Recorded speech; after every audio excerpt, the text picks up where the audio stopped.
Fala pessoal, na aula de hoje eu vou deixar um roteiro aqui.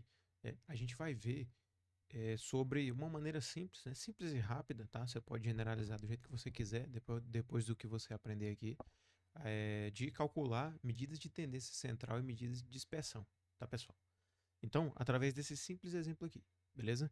Em primeiro lugar, a gente tem que entender para que servem as medidas de tendência central e de dispersão, tá? Bom, a gente vai fazer isso aqui através de um exemplo, tá? Vamos pensar o seguinte, tá? E eu vou aproveitar aqui para falar um pouco sobre notações para vocês. Esse vetor aqui, tá? Tá representando a idade, tá? Idade de 7 pessoas, beleza? Então foi lá, a pessoa 1 tinha 17 anos, a 2, 52, a 3, 37 e assim por diante, beleza? No nosso caso, pessoal, eu vou chamar é, a idade de x, que é a minha variável, certo? A variável normalmente ela é representada por uma letra maiúscula, tá? Então x é a idade, beleza? A idade dessas pessoas aí, desse grupo específico aí que eu escolhi, tá certo? No nosso caso, os valores observados dessa variável são os valores que a gente representa pelas letras minúsculas, tá? x1, x2 e assim por diante. Por exemplo, o x1 é igual a 17, tá? O x2 é igual a 52, e assim por diante. x3 vai ser 37, x4 51 e assim por diante, beleza? Então, vamos lá. Primeiro lugar, para que servem as medidas de tendência central? Tá? As medidas de tendência central, pessoal, também são conhecidas como medidas de posição, ou seja, a gente tem uma variável x aqui, tá? E essa variável x ela vai dar uma ideia da posição, de onde no espaço possível dela, né, no caso do espaço paramétrico, aonde ela pode assumir algum valor, certo? Ou seja, quando a gente chega, pessoal, por exemplo, para dar um exemplo aqui para vocês, se você falar o seguinte, a média da turma específica, só um exemplo aqui, a média de notas da turma, todo mundo sabe o que é a média, né? Então, a média de notas da turma X é 2,5, né? Ou seja, a média foi uma medida de tendência central que foi usada para representar toda aquela turma. Então, através de um único valor, você já conseguiu uma informação relevante sobre aquela turma, né? Se tratando aí da média.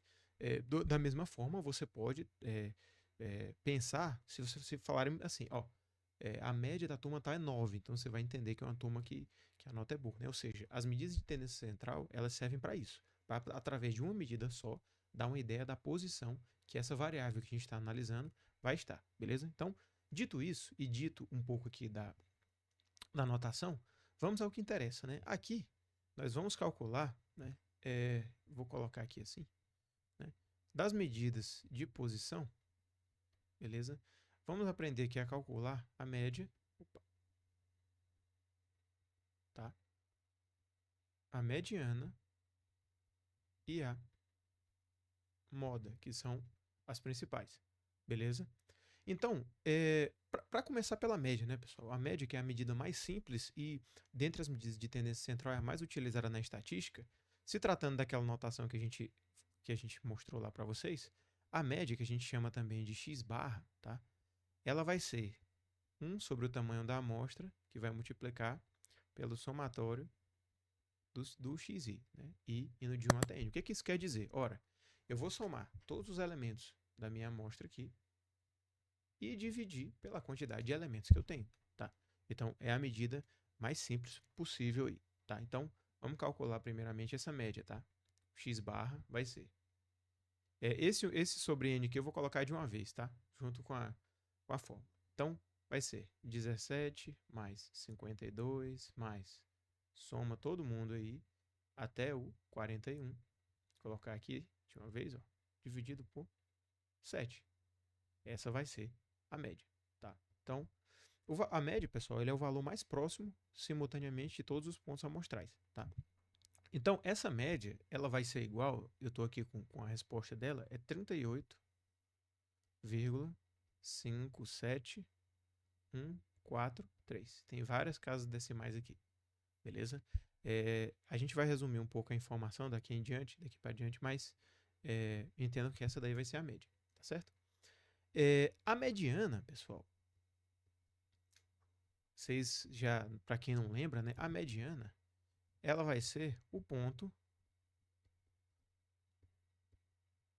esse ponto da mediana, ele vai ser maior que 50% da amostra e também menor que 50% da amostra. Ou seja, a mediana, se você ordena seus dados, ela vai ser o ponto central, tá? Ela é o ponto em que vai dividir a sua amostra, tipo assim, esse ponto vai ser maior do que a metade, menor do que a metade, tá? Ou seja, como é que eu faço para calcular a mediana, tá? Eu vou chamar aqui de MD da variável x, beleza? O primeiro passo é ordenar as observações. Não esquecer de ordenar, tá, pessoal? Então, vamos lá, vamos ordenar esses dados aqui. Nós temos 17, né? Vou cortando aqui, 28, 37, 41, 44, 51 e 52. Beleza? Então, temos 1, 2, 3, 4, 5, 6, 7 valores. Beleza? Então, a gente chama isso aqui, pessoal, esses dados ordenados de rol, certo? Colocar os dados em rol, você simplesmente ordenar do menor até o maior, tá? Então, o valor da mediana, ele é para ser o valor central dos dados em rol, ou seja, né, a gente tem dois casos aqui. No caso em que o n é ímpar, certo? Quando o n é ímpar, você vai ter um único valor central, né? Que valor vai ser esse? Ora, vai ser o 41, né? Por quê? Tem 3 desse lado aqui e 3 desse outro lado. Ou seja, a gente tem exatamente um ponto central onde vai estar localizada a mediana. Ou seja, nesse caso aqui, a nossa mediana vai ser exatamente igual ao 41. Ok? Ah, mas e se o n é par? Né? Como que eu faço se o n for par? Vou até mudar aqui a cor para colocar um exemplo hipotético. Tá? 17, 28, 37, 41. Esse aqui é um exemplo hipotético, tá? 44, 51 e 52, beleza? Vamos supor que tivesse uma outra observação aqui, sei lá, 60, por exemplo, né? Então, nesse caso, você pode observar que a gente não tem um valor central, né? A gente tem as primeiras 4 observações e as 4 últimas. Nesse caso, a mediana vai ser a média entre os dois valores centrais, que no caso aqui vão ser 41 e 44. Ou seja, nesse caso hipotético aqui, a mediana de x seria 41 mais 44 dividido por 2. Beleza? Que seria 42,5. Para esse exemplo hipotético, tá? Ou seja, como a mediana, basta lembrar disso, tá, pessoal? Ele é maior do que 50% da amostra e menor do que 50%. É o ponto que fica exatamente no meio. Quando você tem um n par, né? Esse exemplo aqui, né? Eu coloquei n ímpar aqui, né? Vou botar isso aqui, depois eu vou apagar. Quando n é par, vai ter que ser a média das duas observações do meio, ok? Você pode perceber aqui que, nesse caso, o meu n par seria igual a 8. Então, é a observação 4 e a observação 5, ok? Quando vocês forem ver nos livros aí, eles vão dizer basicamente o seguinte, ó, mais ou menos assim. A mediana de x, ela é o x n sobre 2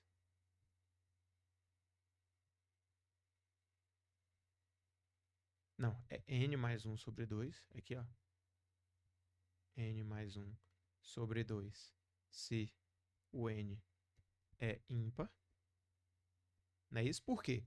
Para pensar, se o n é ímpar, que nesse caso foi igual a 7, esse primeiro caso que a gente viu aqui, o n é 7. Então, 7 mais 1 sobre 2 é exatamente o quarto valor de x, o x4 para esses dados ordenados, tá? Agora, se o n é par, nós vamos ter x n sobre 2 mais x n sobre 2 mais 1 certo? É dividido, tá feio aqui, dividido por 2 se n é par, tá? Ou seja, nesse caso, nesse exemplo hipotético que a gente resolveu aqui, né, o n é igual a 8. Então, esse caso aqui é o x4 e o x4 mais 1, que é o 5. Se você contar aqui, ó, 1, 2, 3, 4 e o 5. Beleza? Então, essa regrinha aqui, tá? Aqui embaixo, é a regra da mediana. Por que aí você pode pensar assim, bom, mas está complicando minha vida, porque eu consigo visualizar essa observação, mas isso nem sempre é possível, tá? Para pensar. Se o n é, sei lá, 5.230, ele é par, né? Como é que você vai achar o valor do mês? Você vai ordenar tudo mesmo? Será? Né? É interessante que você já saiba, né, esse valor, né, já através dessa regra, né? Você vê que não é muito complicado, tá bom? Então, para o que a gente está trabalhando aqui, né? Deixa eu apagar esse valor aqui. Para o que a gente está trabalhando, a mediana, né, no nosso caso, aqui, a mediana é. Opa,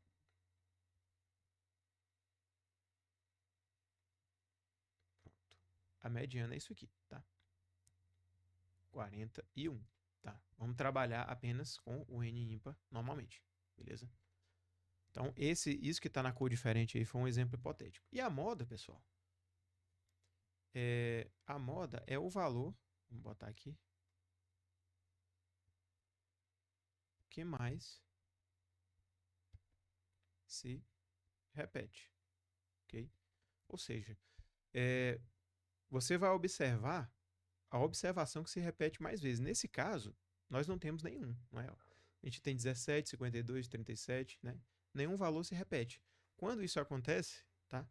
Eu vou botar aqui nesse lado, né? MO de X. A minha distribuição nesse caso é amodal, porque então possui moda, tá? Quando tem duas modas é bimodal, tá?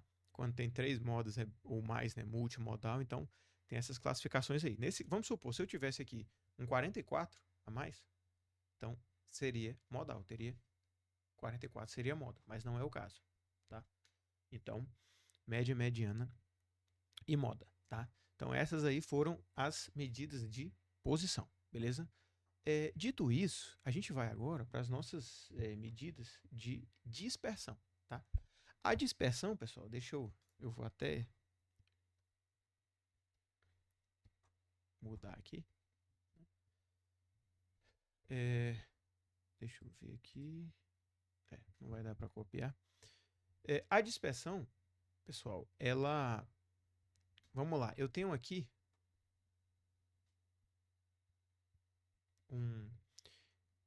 um espaço aqui, vamos supor que seja de 0 a 100. Minha variável pode assumir valores de 0 a 100.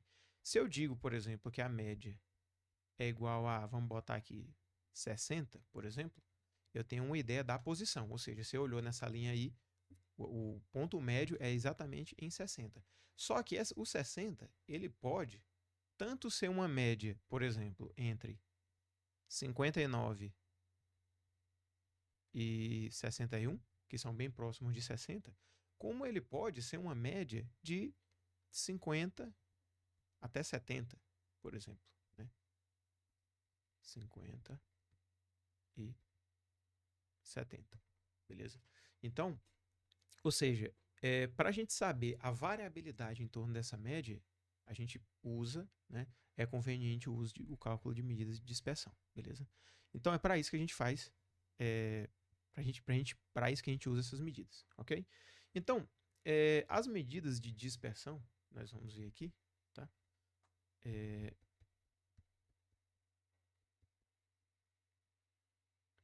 Dispersão, a gente vai falar um pouco aqui sobre a variância, tá? Desvio padrão e coeficiente de variação, ok? Essas duas aí, essas três, na verdade, tá? Então vamos lá. A variância, pessoal, a fórmula dela, a variância amostral, a gente chama ela de S2, tá? Então, para a gente calcular a variância amostral, 1 sobre n menos 1 vezes o somatório de xi menos x barra ao quadrado, né? Com i indo de 1 até o n, beleza? Ou seja, a gente pode notar que a variância é a soma de cada valor, da diferença entre cada valor e a média ao quadrado, ponderado aqui por n menos 1, tá? Então, ou seja, para a nossa amostra aqui, nesse caso, né, quem vai ser a nossa variância? O S2 vai ser 1 sobre... Quem é que é o nosso n? Nosso n é 7, beleza? Então, n menos 1, 1/6, né? Que vai multiplicar por quem? Quem é isso aqui, né? Vocês lembram na nossa amostra, né? Que é 17, 52, 37, 51, 28, 44 e 41. Essa é a nossa amostra, beleza? Então, o nosso somatório aqui, a gente pode observar que ele está em n, né? Ou seja, um índice indo de 1 até n. Ou seja, a gente vai repetir esse somatório aqui para cada um desses elementos. Ou seja, bom, vamos lá, vamos descrever isso aqui. Vai ser, o x1 é 17, né? Então, 17 menos, vou olhar logo aqui, arredondando aqui a média, 38,57, arredondando para duas casas aqui, ao quadrado, né? Mais 52 menos 38,57 ao quadrado. Você faz isso, repete esse quadrado aí, para todos os elementos que estão aqui na amostra, tá? Então, até chegar no nosso último, que é 41 menos 38,57 ao quadrado. Eu estou arredondando o 38,57, pessoal, para não ficar muito extenso aqui, tá?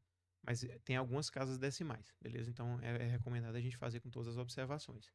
Nesse caso, a variância vai ser igual a aproximadamente, tá? Na verdade, eu vou botar o valor igual aqui.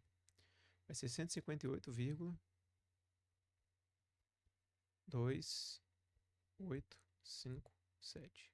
Então, isso aí é a nossa variância, certo? Dá a ideia da variabilidade. Só, pessoal, que a variância, ela não ela é usada muito na parte teórica, né? Principalmente em probabilidade. Mas na análise de dados, ela, como você pega a unidade de x e faz essa diferença e eleva ao quadrado, esse valor aqui, ele está como se fosse a idade ao quadrado, né? A unidade de x. Então é uma coisa um pouco irreal, né? Só que, para isso, né, na hora da análise de dados, a gente calcula o desvio padrão, né? Deixa eu até subir aqui para eu caracterizar, tá? S2, o desvio padrão, é o S, tá? Então, o S, o desvio padrão, nada mais é do que a raiz quadrada da variância, beleza? Ou seja, isso aqui vai ser a raiz quadrada de 158,2857, beleza? Ou seja, o S2, o desvio padrão, vai ser igual a aproximadamente, que o valor vai dar alto, né, de decimal, vai ser 12,58, certo? Se você tem, pessoal, por exemplo, na mesma unidade, tá? Lembrando, na mesma unidade. Opa, não é 2 aqui, tá? Pronto, corrigindo aqui. Se você tem duas variáveis medidas na mesma unidade, né, quanto menor o desvio padrão, menos vai variar, né? Quanto menor o desvio padrão, menor a variância, menor vai ser a variabilidade daqueles dados, né? Eles vão estar mais concentrados em torno da média. Quanto maior for o valor dessas medidas de variabilidade, mais ele vai variar em torno da média, tá? E a terceira medida é exatamente o coeficiente de variação. Esse coeficiente de variação, pessoal, ele pode ser avaliado em percentual, tá? Eu vou calcular em percentual aqui. O coeficiente de variação nada mais é do que uma razão entre o desvio padrão e a média, tá? Isso é feito porque muitas variáveis, em termos de valor absoluto, não pode ser comparado em termos de média e variância, né? Para pensar. O que é uma média de altura elevada, né? Se for 2,10 metros, por exemplo, é uma pessoa muito alta, né? Só que se você pegar uma média de 2,1 em medida absoluta, e você comparar com peso, por exemplo, né? A variabilidade da altura, né, que vai estar em torno de 0,1, 0,2 no máximo, pode ser considerada até uma variabilidade alta para a altura, mas para peso, por exemplo, que fica em 80, 90, 100, essa variabilidade seria muito pequena, né? Então, para ponderar um pouco isso, né, esse coeficiente de variação ele é utilizado, tá? Então, no nosso caso aqui, eu já vou botar aproximado porque eu vou arredondar as observações, tá? Vai ser 12, tá. Vai ser a razão entre esses dois, tá? Entre o desvio padrão e a média, vezes 100, ok? Ou seja, vai ser 12,58 dividido pela média, que é 38 aproximadamente, 38,57, tá? Vezes 100, ok? O coeficiente de variação, expresso em porcentagem, depois que a gente fizer essa conta aí, ele vai ser aproximadamente 32,62%. Tá? Então, é isso, tá? Existem outras medidas de variabilidade, né, de dispersão, né, como desvio médio, por exemplo, né, erro quadrático médio, tem uma série o erro quadrático médio ele é usado para verificar a diferença entre real e estimado, né, a gente vai ver isso depois, tá? Mas essas aqui são as principais, principalmente média, mediana, moda, desvio padrão e variância, beleza?